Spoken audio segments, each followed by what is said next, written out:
Okay, so this short and brief presentation is just an elaboration about the 8 types of awareness. This month, this week, we went ahead and kick-started the 48 Laws of Alignment in the group, which is um, points usually discussed in one-to-one situations um, that have to do with discovering self, resilience, and taking power back, right? So the saying is change your inner world and you'll change your outer world, right? So everything that we are doing is focused on self. And then whatever you are discovering about yourself is then applied in your everyday life, right? So just some general information. Um, if it piques your interest, then dive into it more, and some tools are provided in the group. That group is on Facebook. It's called Take the Leap. It is a private group. So if you're joining, you can search to join, but once you're in the group, whatever you're posting or whatever we're discussing is not made available to anyone outside of the group, right?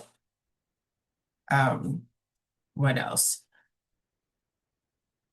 So I mentioned that 48 laws of alignment. We're starting with number one, which is awareness, right? You can't figure out what's going on. You can't choose to do anything different, make different choices if you're not aware of what's going on. And awareness is not just saying, oh, be self-aware, right? There's different types of awareness. And so we're just going to hit those points really quick. I see something already that I don't like. I always do it as soon as I transfer like my presentation into this forum here, into this um environment. I always see something. So, oh well, imperfections happen. I'm still gonna roll forward with it. Let's get this information out to you. So 8 types of awareness. We're gonna start with the first one, which is going to be self-awareness. And there it is, right? What's going on with me? That's what self-awareness is. We're trying to understand what our thoughts are, what our emotions are, right? What motivates us, if we have any motivation. What are our beliefs? Are those things that are imparted to us? Are those things that we actually take ownership of? What are my triggers?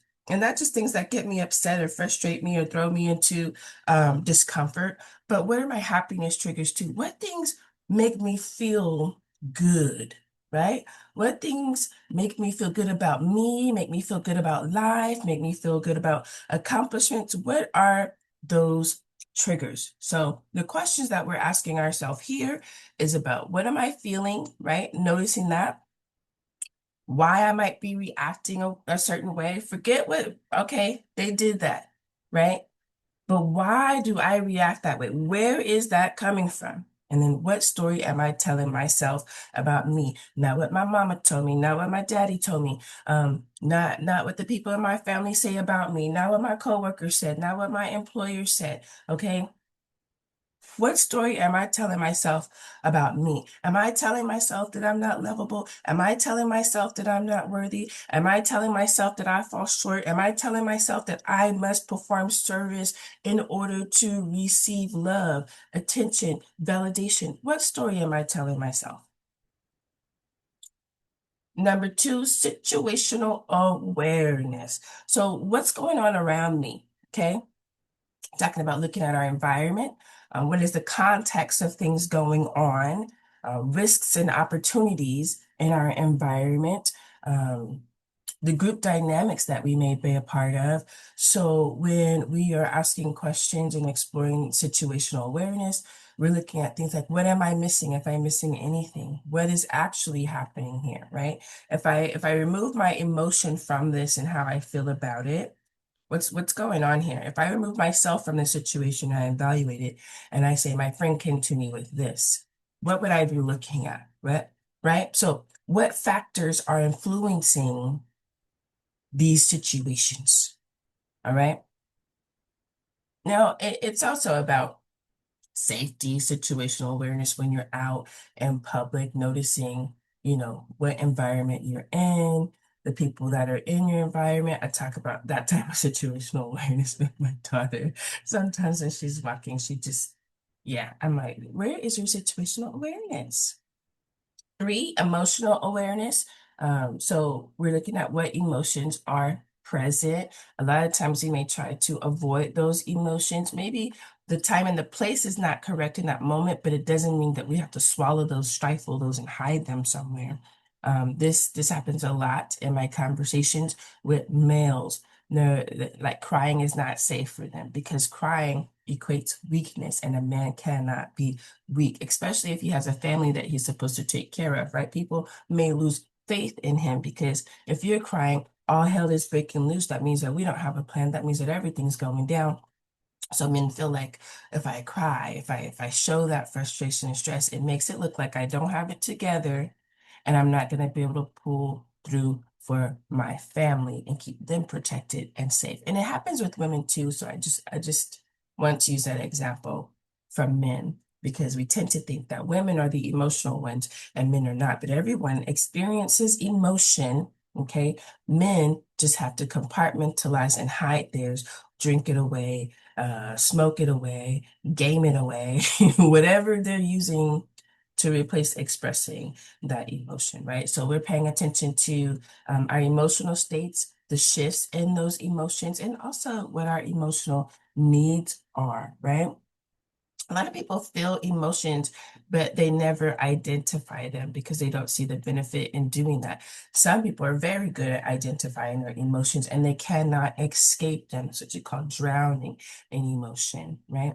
And so it leads our actions, right? We have our thoughts, those thoughts create emotions, and emotion directs where our actions are. So when we're emotionally dysregulated, that's when our emotions are just dragging us around like a rag doll, right? And anyone can ignite those emotions. Some people call it pushing a button, right? Oh, they pushed my buttons. When the button goes off, that means that that person has control over your actions instead of you having control over your actions. So the questions that we may ask is about like, where is this coming from, right?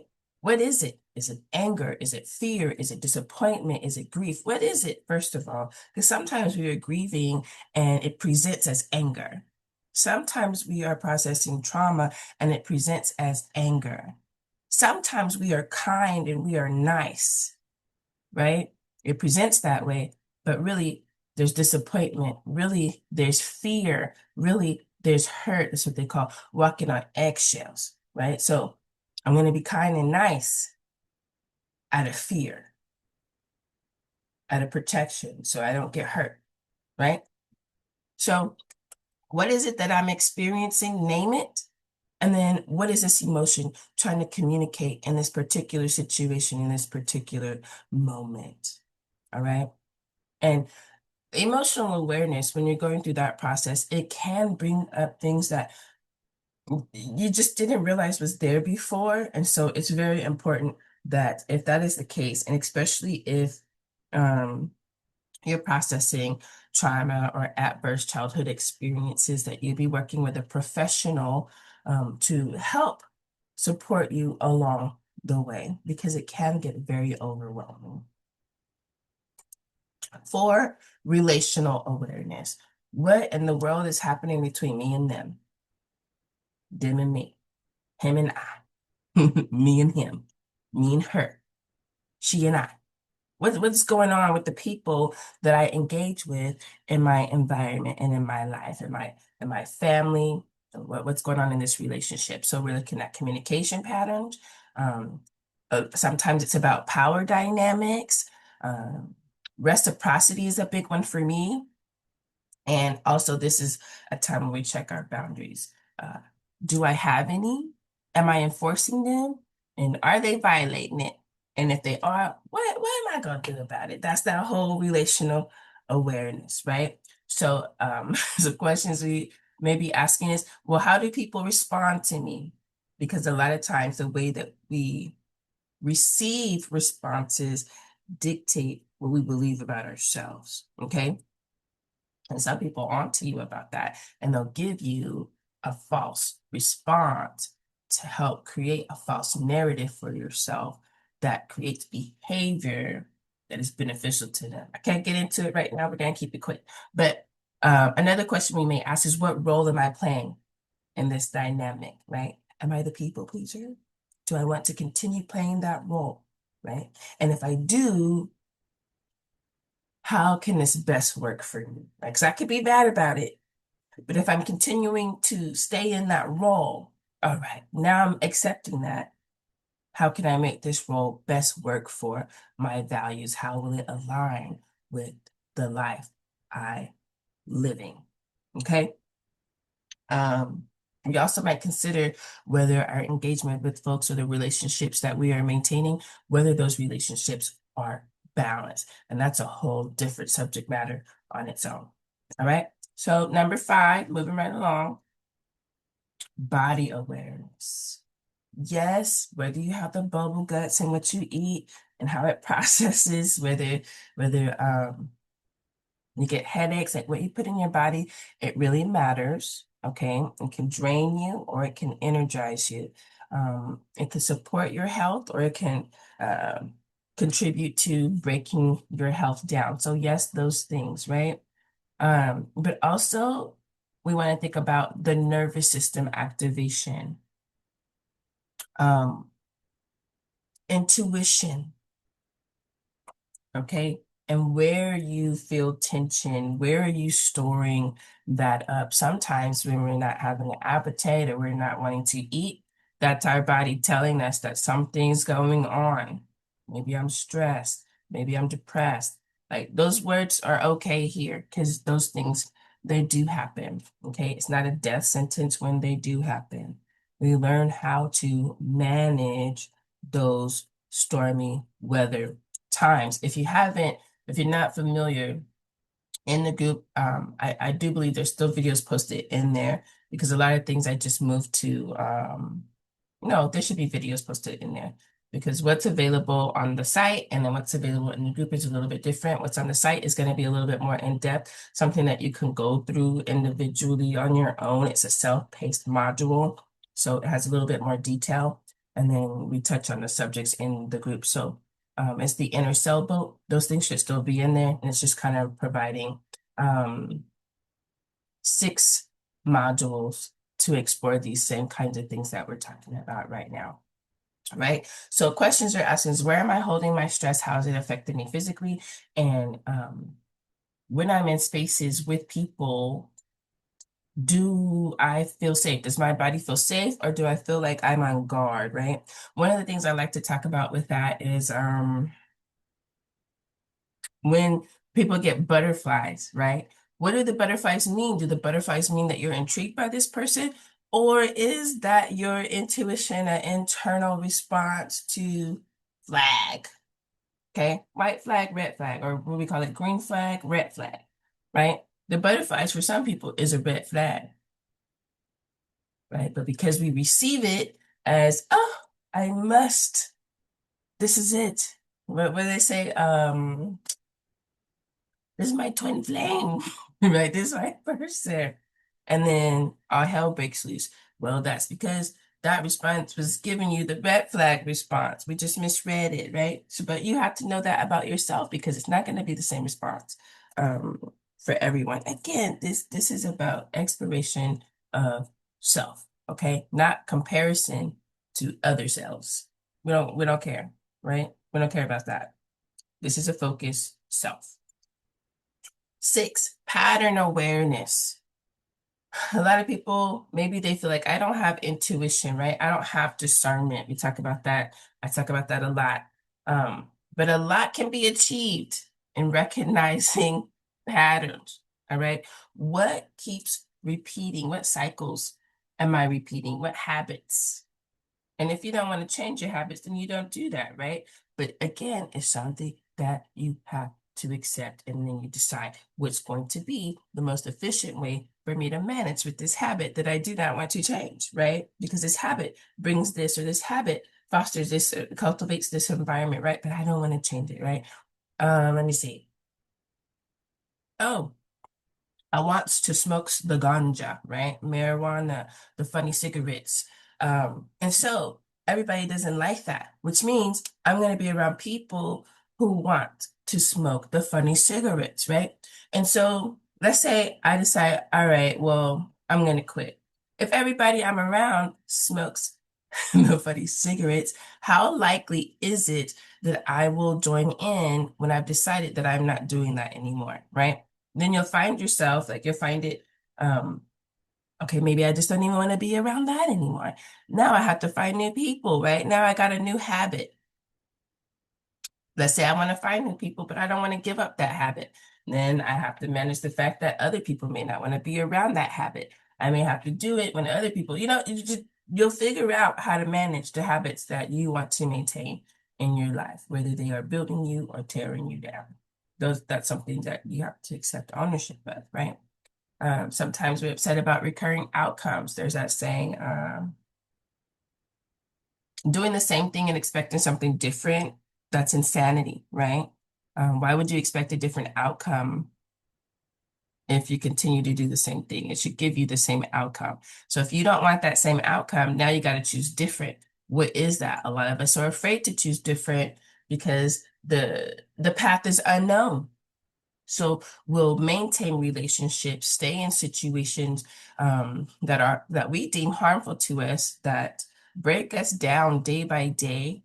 But guess what? I know what to expect from that person. I know when that person's angry. I know when I need to tiptoe on these eggshells. I know when I need to be quiet.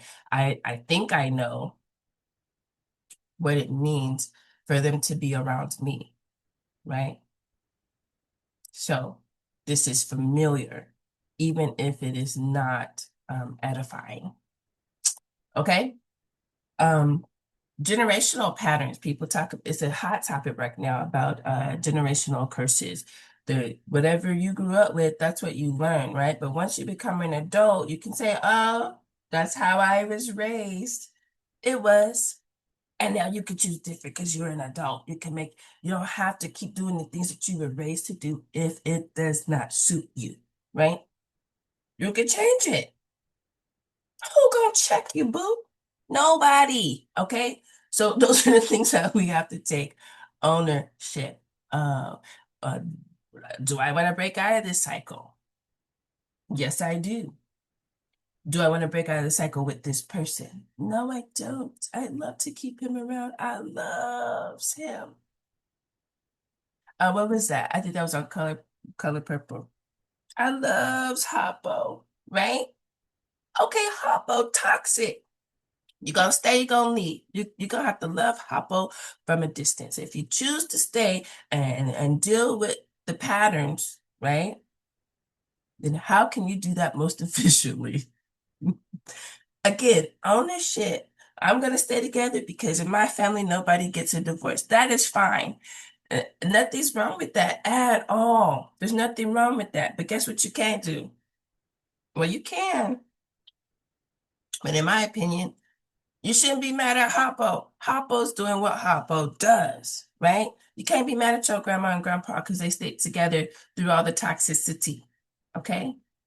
If that's the example that you want to follow, it's something that you have to acknowledge, you have to accept it, and then figure out the best way to move within that environment. But sitting up there resenting Hoppo for being abusive or a-hole and all those things. And it's not that black and white, okay? Especially when we start introducing abuse. Let me say that, let me make that real clear, because I've been there.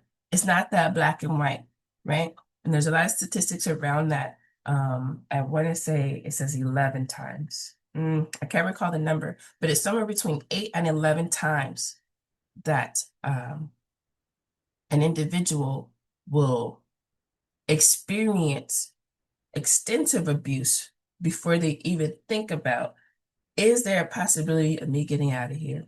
And only you really know your abuser, right? Because they play games and they show different faces when you guys are not alone. So only you really know your abuser and how dangerous they are. And sometimes it is the hardest situation because you're choosing between leaving your whole family, right? Because maybe your mama thinks that Harpo he provides so good, right? Yes, but he also beats me to a pulp, right? So you might not be able to tell your mother where you're going because she's not used to anything different. Okay. In her experience, it's okay. That is just a man correcting you because you did something wrong. That may be her belief. And so Harpo, as long as he bring home the bacon and you don't want for anything materially, Savannah, that's a good man. You know what I mean? And so she gonna tell Harpo where you went to. And now you gotta go back there because Harpo's kind of aggressive, you know? And she just think he a man being a man. So those are the things that you have to evaluate as an individual. We have to shut out the noise and do what's necessary. And everyone's not going to be in alignment with your idea of safety and comfort and peace of mind. All right. That's what I do know. Patterns help me a lot with my peace of mind and deciding that, yes, that person may apologize. And then they do the exact same thing again. That is the pattern. Okay. That is the cycle that we're in. So then I learned that that apology doesn't mean anything. It's just to reset the cycle. And we're going to do this all over again. Do I want to continue? Because I can't change that person. I don't control what they do. I only control what I do, right? And everything that I do that is good for me is not going to feel good in the moment, okay? Grieving hurts. Endings hurt. Change management is difficult for us. It's just a natural thing, okay? So, did I say what questions we're asking? If I didn't, what questions are we asking? Okay, the patterns that keep showing, things that keep showing up, right? And especially things that it's like, okay, this is hurtful to me. This is tearing me down. Well, have I developed boundaries around that? And if so, is this person crossing the boundaries? And if so, what's the action I'm going to take? Because they're clearly not going to stop, right? I can say it to them many times, I can bring it up, and we're still in the cycle. So now what? Okay. So what lesson keeps knocking on the door? Am I continuing to choose the same thing and expect something different to happen? Okay. Number 7, values awareness. And values are our compass. That's why I put that here, and that comes from the inner sailboat metaphor as well that we go through. But this is about what matters most to us, right? So we're talking about our core values because our core values is the map. It dictates what we invite into our lives and what we push out, what our personal standards are. Okay. If there's religion or something of that sort, values there that we align with and identify with, does this situation also align with those things, right? So with values awareness, we're reflecting on who we want to be. Who do I want to be? And is how I'm living right now, is how I'm presenting right now in alignment with who I see myself as? That can be a very difficult question to be honest about because a lot of the times we are shrinking or presenting in a way that is comfortable to the individuals around us, whether that be family members, relationships, at the job, you know. I don't want to cause no problems. I want to get my promotion. But those things don't even align. And so we're causing this stress in our lives. It's this bumping of heads with our values and the actions that we're having to be a part of. Okay, so does this reflect who I want to be? Am I living according to my values? Is my compass broken? Because if it's not broken, let me check for north, right? So, in the group, there's some worksheets too. So check the files section, and there's some worksheets there. They're very simple, okay, nothing very involved, because that particular program was also piloted for like young adults, so teenagers, high schoolers, up to like when you're in your freshman year and you take critical thinking and stuff like that. So I would say 18, 16, 15. I think you start at 15. 15 and 22. Okay. So it's very straightforward. Nothing too involved. It's not a journal thing. It's not meant to be. All right. But just to say, if I'm identifying my core values as love, humor, justice, and perseverance. For me, the work that I do aligns with those values, right? I think serious information can be presented. You can have fun while you're getting that information done, right? I think that self-awareness is important in order to receive the justice because you're not always going to get it from the other individual. Like when they say forgiveness is not for the other individual, forgiveness is for you. Forgiveness is a process so that you can release that, so that it does not continue to be something that prevents you from flourishing. Okay. And um, it goes both ways. Sometimes people will accept it and sometimes people do not, right? But forgiveness is for you to flourish in your life. And sometimes we have to forgive ourselves as well. It's not just about other people. Sometimes we have behavior, I just talked about this, toxic behavior, and it's not intentional. They're just behaviors that we have adopted for safety based on the scenarios that we have grown up with, right? But values awareness is important because it is our internal compass. It's going to lead us wherever we want life to go. And number 8, spiritual awareness. A lot of people think of, as soon as you say spiritual, right, they're either thinking like voodoo, witchcraft, ancestry.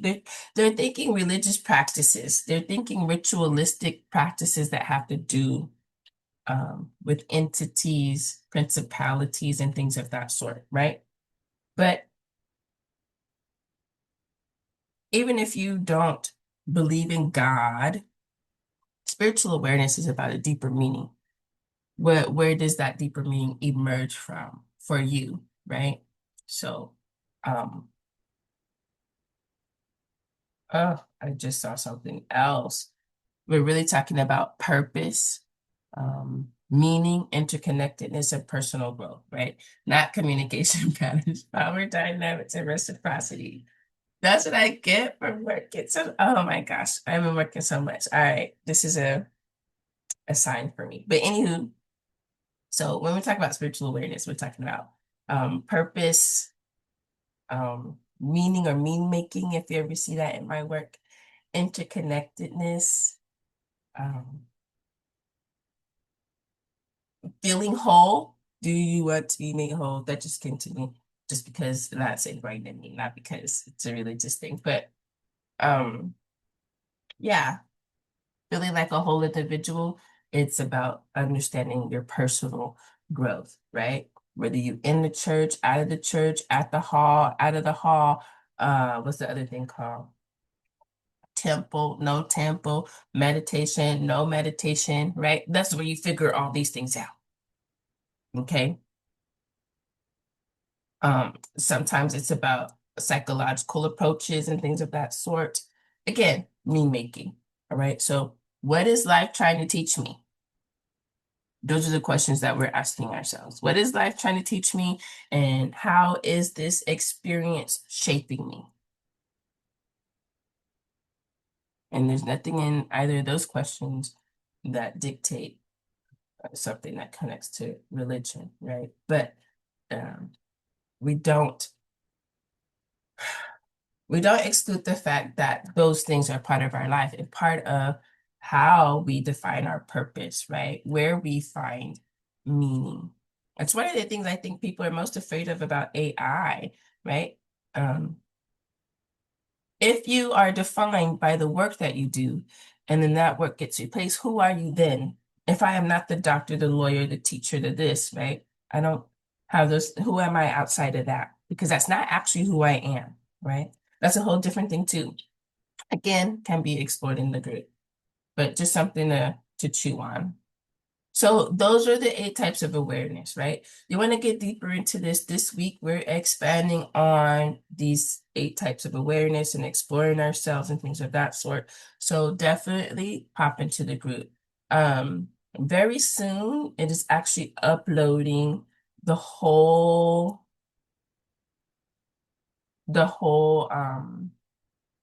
I was gonna call it a curriculum, but I don't want to call it that because that's really not what I see it as.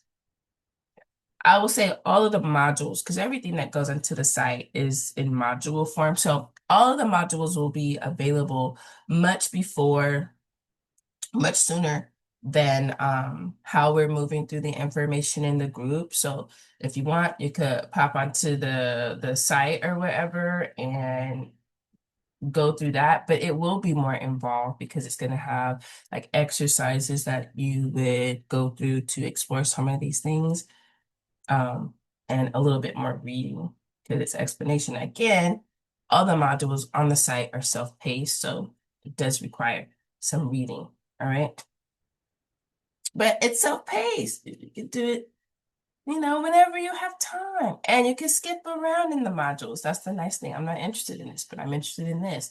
So that's the nice thing about that. Anywho, check out the information on the site. If something piqued your interest today, never be afraid to dig deeper. It doesn't even have to be with anything that I do. Just find out what works for you. That's what I'm about. I'm not about making disciples or pushing a blueprint, right? We each have our own blueprint. And how would I know what yours is if we never met and we never worked together? I don't know, right? So this information is for you to take ownership of and then continue to create your blueprint. I think that's a beautiful thing to be able to present as you are who you are and to be able to live authentically as yourself every single day with everyone that you meet. To me is a freedom that I do not want to give up. I don't. Does that mean that everybody's gonna like me? Mm-mm. It hasn't so far. But my peace of mind is intact, and that's most important to me. So everything that I do is about that. It's about self-exploration, personal development, and an effort to access your peace of mind and let your light shine. Scan the QR code if you want to get to the site. Jump into the group if you want to know more. If there's questions, concerns, things like that, I don't mind jumping into a DM. Just know that when you're contacting me at this particular time, unfortunately, the one-on-one slots, um, they're not open at this time. I am as, you know, I don't have any time available to accept new things right now. It will happen later in the future, but there's just a couple of concurrent projects. So until those things calm, I don't want to accept anything new. But there are some questions that people ask me, and it's just not in real time. It may take a day or two for me to get to it, but I will get to it. However, it will never be in a one-on-one scenario. I won't be able to invest that time. So my apologies in advance. Hope to see you around soon.